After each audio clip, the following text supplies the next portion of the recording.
பைஜு ஐயா அவர்களும் நம் மத்தியிலே சோத்திரம் கேரள தேசத்திலிருந்து நம்ம மத்தியில வந்து சேர்ந்தார்கள். செய்திகளை பேசிக் கொண்டிருக்கிற நேரத்துல சோத்திரம் நம்ம மத்தியில திண்டல் பகுதியிலிருந்து வந்து பைஜு அவர்கள் சோத்திரம் தேவ செய்தியை மொழிபெயர்த்து தருவார்கள். ஆமென்.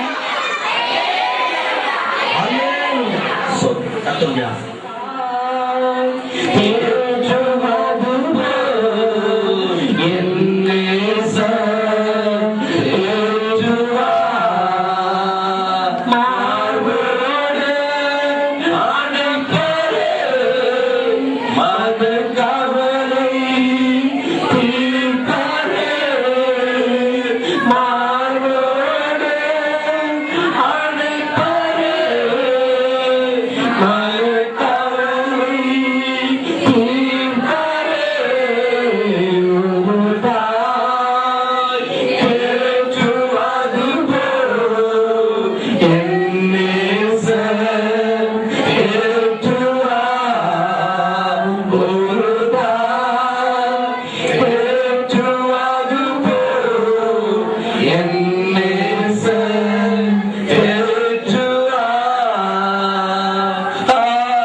இவ்வளவு மிக வேதனையான சூழ்நிலையிலும் ஆண்டவரே அவர்களுக்கு மிக பிரயாசப்பட்டு எங்கள் சபையில வந்து எங்களுக்கு தேவனுடைய வார்த்தை கொடுப்பதில் ஆண்டவரே எங்களோடு கூட ஆராதிப்பதில் நீ கொடுத்த அந்த ஆர்வத்திற்காக நாங்கள் நன்றி செலுத்துகிறோம் ஐயா.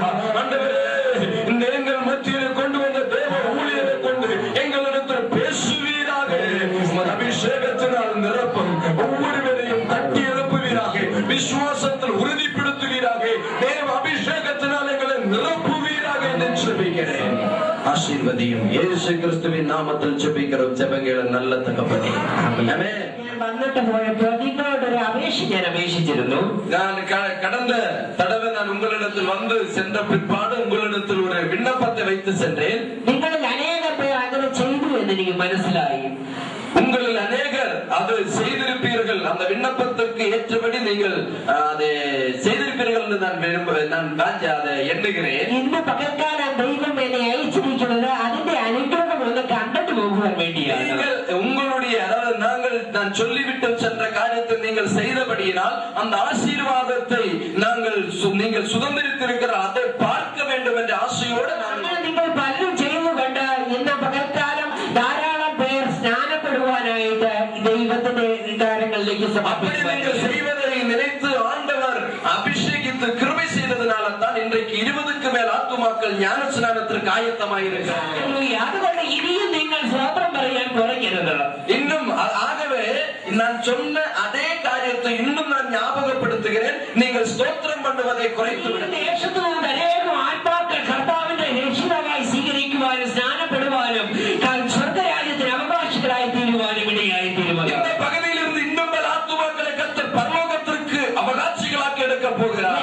അനുഗ്രഹം തന്നെയായിരിക്കും. அது ஒரு பெரிய ஆசீர்வாதமாக இருக்கும். എനിക്ക് ഇപ്പോൾ ആത്മാവിൽ ദർശിക്കുവാൻ കഴിയുന്ന ഒരു കാര്യമുണ്ട്. സ്വർഗ്ഗത്തിൽ വലിയ ഉത്സവം നടക്കുന്നു. ഇപ്പോൾ நான் இப்பொழுது ஆவியில் காண்கிற ஒரு காரியம் என்னவென்றால் பரலோகத்தில் ஒரு பெரிய கொண்டாட்டம் நடந்து கொண்டிருக்கிறது. സ്വർഗ്ഗത്തിൽ ഈറോഡിൽ നിന്ന് കുറെ പേരുടെ പേരുകൾ ചേർക്കപ്പെട്ടിരിക്കുന്നു. இன்னும் ஈரோடு மாவட்டம் சித்தோடு பகுதியிலிருந்து ஒரு 10-20 பேருடைய பெயர்கள் கூட இன்னும் பரலோகத்தின் ஜீவ புஸ்தகத்தில் எழுதப்படுகிறது. സ്വർഗ്ഗത്തോട് കൂടെ നമുക്കും സന്തോഷിക്കുവാൻ ഇന്ന് പകൽക്കാലം ഇവിടെ பரலோகம் எப்படி மகிழ்ச்சியோடு துள்ளுகிறதோ அதுபோல நமக்கும் இன்றைக்கு சபையாருக்கும் ஸ்தோத்திரிக்கலாம். நமக்கு மகிழ்ந்து സ്നാനപ്പെടുവാൻ ആഗ്രഹിക്കുന്നവർ ഒന്ന് എഴുന്നേറ്റ് നിൽക്കാമോ? இன்றைக்கு ஞான ஸ்நானம் எடுக்க தீர்மானம் எடுத்து ஞான ஸ்நானம் எடுக்கிறவர்கள் வந்து எழுப்பி நிற்கலாம். പകൽക്കാലം അതൊരു വലിയ സംഭവമാണ് ദൈവം അവരുടെ ജീവിതത്തിൽ ചെയ്യുവാൻ പോകുന്നത്. இன்றைக்கு வேளையில் உங்கள் வாழ்க்கையில் கர்த்தர் செய்கிற காரியம் என்னவென்றால் அது ஒரு மிகப்பெரிய ஆசீர்வாதமான காரியமாக இருக்கிறது. ദൈവത്തിന്റെ ഒരു വലിയ ആലോചനയാണ് ജ്ഞാനസ്നാനം എന്നുള്ളത്. கர்த்தருடைய பெரிய ஒரு ஆலோசனையாக அவருடைய திட்டமாக இருக்கிறது ஞான ஸ்நானம். ഇതെടുക്കുവാൻ നിങ്ങൾക്ക് ഭാഗ്യം ലഭിച്ചത് തന്നെ വലിയൊരു ഭാഗ്യമാണ്. ஞான ஸ்நானம் எடுக்கிறதுக்கு கிடைத்த பாக்கியமே மிகப்பெரிய பாக்கியம்.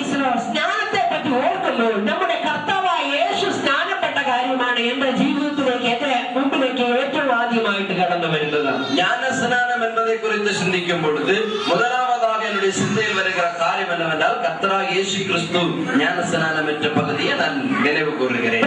ഞാനും ஞானஸ்நானம் ஏற்குவான் காரணமுണ്ട്. கர்த்தாവ് ஸ்நானமேற்றதுകൊണ്ട് ஞானம் ஸ்நானப்படணும்.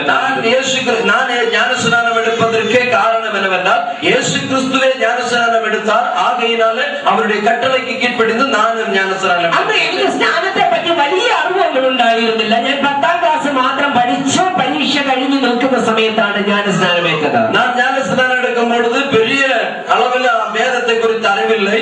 ஆனால் நான் 10th முடித்து எக்ஸாம் எழுதி நிற்கிற அந்த லீவு நாட்களில் நான் ஞானஸ்நானம் பெற்றேன். പിന്നീട് ദൈവം ஞானஸ்நானത്തിന്റെ വലിയ മർമ്മങ്ങളെ പറ്റി എന്നെ പഠിപ്പിക്കുവാൻ പരിശുദ്ധാത്മാവ് ഇടയാക്കി. ஆனால் அதற்கு பிற்பாடு கர்த்தர் ஞானஸ்நானத்தை குறித்த நிறைய ஆவிக்குரிய அர்த்தங்களை எனக்கு கற்றுக் கொடுத்தார். ഇന്ന് പരിശുദ്ധാത്മാവ് അനുഭവിക്കുന്നുവെങ്കിൽ നിങ്ങളോട് ദൈവത്തിന്റെ ആത്മാവിൽ അത് സംസാരിക്കുവാൻ ഞാൻ ആഗ്രഹിക്കുന്നു. பரிசுத்தாவியினுடைய சித்தத்தின்படி நான் இன்று அதை குறித்த சில விளக்கங்களை உங்களுக்கு சொல்ல விரும்புகிறேன். കർത്താവേ, ஞானஸ்நானത്തിന്റെ മർമ്മങ്ങൾ എന്താണെന്ന് ഞങ്ങളോട് സംസാരിക്കണമേ എന്ന് നിങ്ങൾ പ്രാർത്ഥനയോടെ ദൈവസന്നിധിയിലായിരിക്കും. ஆண்டவரே, ஞானஸ்நானத்தினுடைய ஆவிக்குரிய உண்மை என்ன என்று எங்களோடு பேச வேண்டுமே என்று நீங்கள் ஜெபித்துக் கொண்டிருக்க வேண்டும். അങ്ങനെയെങ്കിൽ ദൈവത്തിന്റെ പരിശുദ്ധാത്മാവ് ശക്തമായി നിങ്ങളോട് സംസാരിക്കുവാൻ அப்படி செய்வீர்கள் என்றால் கர்த்தருடைய பரிசுத்த ஆவியானவர் உங்களிடத்தில் வல்லமையாக பேசப்படும். കർത്താവായ യേശുക്രിസ്തു ஞானஸ்நாനം എടുക്കുന്നതിനെ നാടകീയമായി ഒരിക്കൽ ദൈവത്തിന്റെ ആത്മാവിനെ കാണിക്കുവാൻ ഇടയായി തീർന്നു.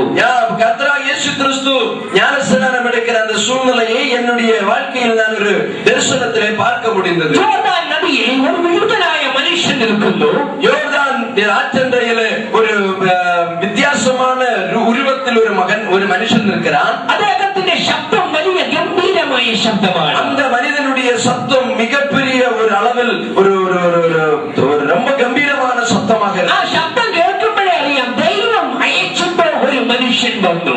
அந்த சத்தம் கேட்கும் போதே நமக்கு தெரியும் இது தேவனால் அனுப்பப்பட்ட ஒரு மனிதனுடைய சத்தமாக இருக்கிறது. അവൻ കടന്നു വന്ന അവന്റെ പേര് യോഹന്നാൻ എന്നാണ്. அந்த